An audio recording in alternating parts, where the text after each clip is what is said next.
Bonjour, ici Peter Mangan de KineXcellence, fondateur, kinésiologue et naturopathe. Aujourd'hui, je vais vous parler des mythes sur la perte de poids. Donc, juste avant, je veux juste vous inviter à vous inscrire sur ma chaîne YouTube et sur les réseaux sociaux à me suivre, sur LinkedIn, Instagram, Facebook. Puis, vous allez pouvoir voir beaucoup d'autres vidéos très informative par rapport à l'entraînement et à la santé. Donc, je suis spécialisé en douleurs chroniques, puis je vais parler un peu de douleurs chroniques et de l'alimentation. Donc, voici les mythes sur la perte de poids. Donc, dans le fond, si vous avez des problèmes en termes d'énergie, que vous n'avez pas assez d'énergie à la fin de la journée, que ça ne vous tente pas même de vous déplacer au gym ou de commencer une activité parce que vous êtes trop fatigué, ça va être vraiment important pour vous. Si vous finissez vos énergies et que vous êtes très fatigué, si vous pensez bien manger, une saine alimentation, mais vous n'avez pas d'amélioration. Donc, on va voir un peu tout ça. Donc, le mythe numéro 1, c'est est-ce que les glucides font grossir? Donc, ça dépend de la quantité. Dépendamment de qu'est-ce que tu vas manger, c'est une question d'équilibre aussi. Fait, tu vas toujours avoir des variantes complexes, donc du riz complet, des pâtes de blé, des, euh, des patates douces, du quinoa, tu veux avoir des légumineuses. Donc, tu veux compléter un peu le tout. Le problème, c'est pas les pâtes, c'est qu'est-ce que tu mets dans la préparation.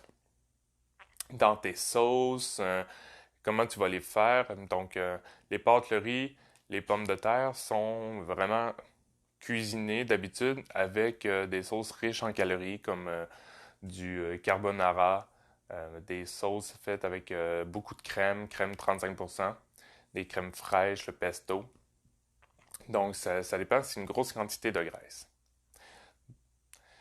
Pour le mythe numéro 2, donc on mange moins de sucreries lorsque on mange des plus petites quantités. Des mini-formats, des exemples de chocolat.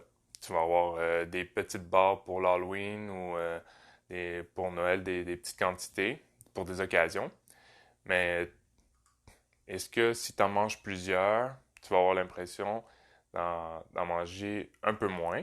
Mais le problème, c'est que tu vas en manger plus. Fait qu'on consomme en réalité 30% plus de ces mini-portions. Parce que plus c'est petit, plus ça t'encourage à en prendre plus ou plus souvent.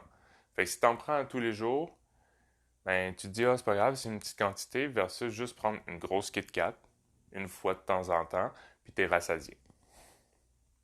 En plus, l'emballage, c'est pas bon pour l'environnement, puis t'en as beaucoup plus sur les petites portions. Donc, mythe numéro 3. Les graisses ne sont pas bonnes pour la santé.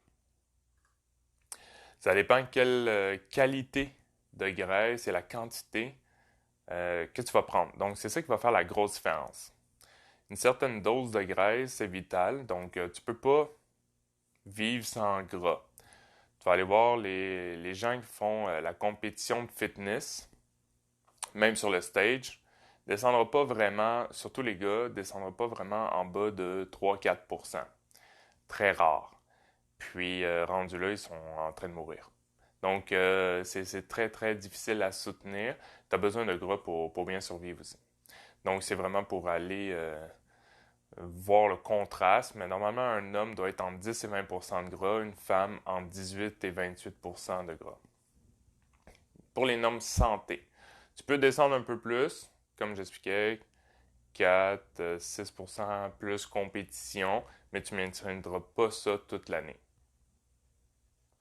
Fait que tu veux mieux consommer des graisses qui sont contenues dans du poisson, les oméga 3, les noix, les avocats. C'est tous des petits exemples faciles à retenir. C'est du bon gras. Il y a des bons gras, versus les mauvais gras. Il y a les diètes keto, cétogènes, il y en a du pour, il y a du contre. Dans le fond, c'est juste un peu mal géré. Les gens n'ont pas assez d'informations pour pouvoir donner at large à tout le monde, ah, la diète keto, c'est bon.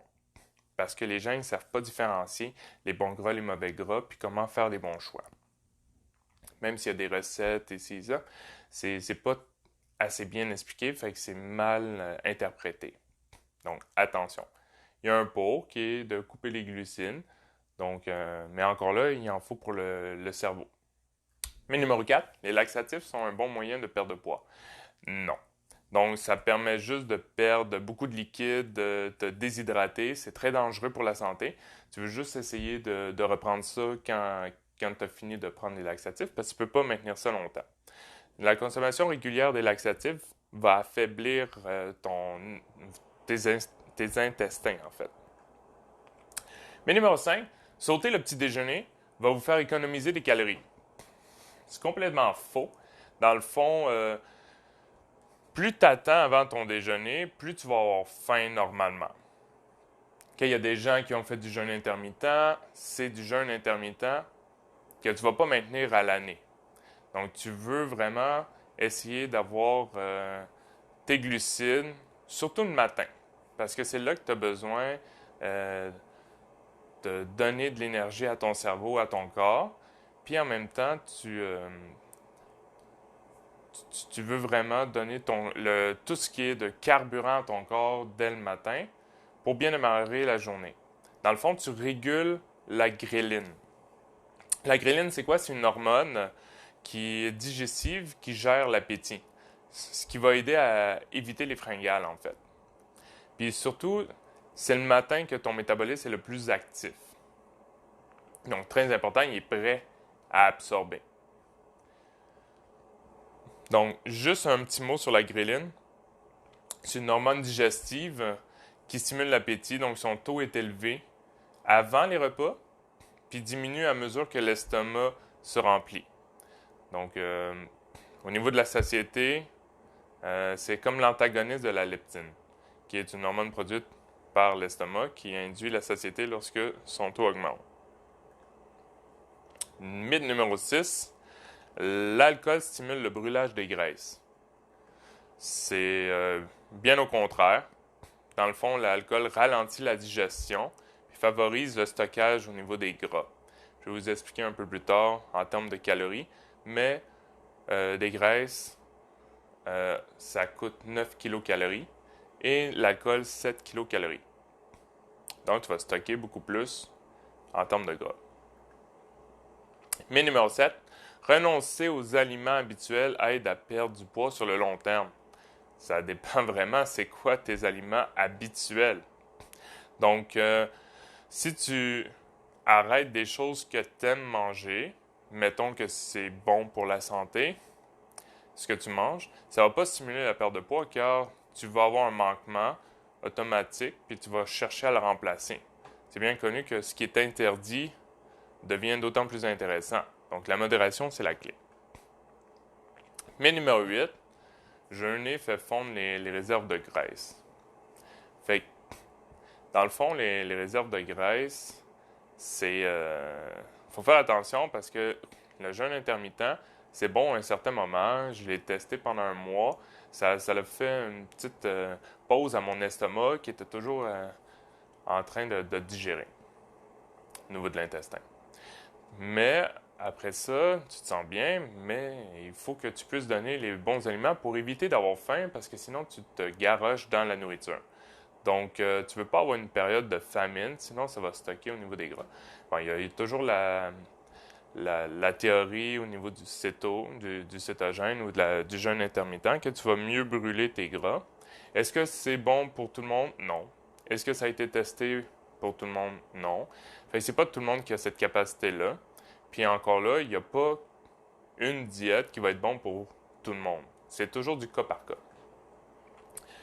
Mythe numéro 9 est très intéressant, très important. Dans le fond, c'est utiliser des petites assiettes, fait manger des plus grandes portions.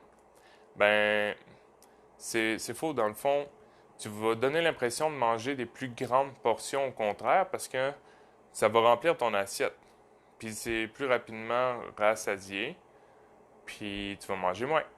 C'est la même chose que si tu prends des petites cuillères ou des petites bouchées, ça va prendre plus de temps à remplir ton estomac parce que tu dois faire plus de bouchées.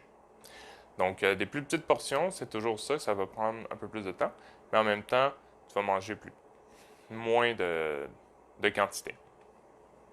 Dernier mythe, numéro 10, l'alcool n'est pas très calorique. On l'a vu tantôt, 7 kilocalories versus 9 kilocalories qui est au niveau des gras. Donc, si tu bois un demi-litre de bière, ben c'est comme si tu allais consommer la même quantité de calories que ton repas au complet. Donc, c'est assez rapide en termes de calories. Puis ça, on parle d'un repas très calculé. Là.